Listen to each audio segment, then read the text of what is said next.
กรรมสักกาขอจงเป็นสุขเป็นสุขเถิดสัตว์ทั้งหลายเกิดมาแล้วมีกรรมเป็นของของตนกรรมตายาทานมี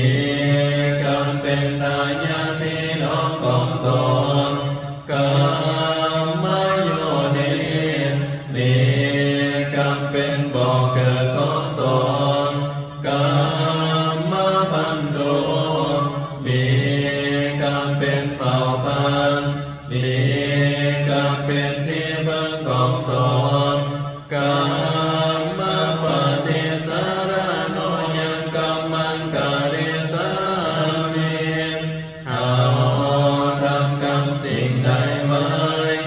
ก็แม้นกรรมสิ่งนั้นเป็นของเรากรรมได้ยานังว่าเอาทำบุญไว้แล้วก็ตามปาปะกังวานเอาทำบาปไว้แล้วก็ตามตาสัตยาตาปวิสันติเอาทำกรรมสิ่งใดไว้เอายอมได้รับผลของกรรมสิ่งนั้นแน่นอนบ่ต้องสงสัยบ่ไว้ก่อนสักเอาทำกรรมดี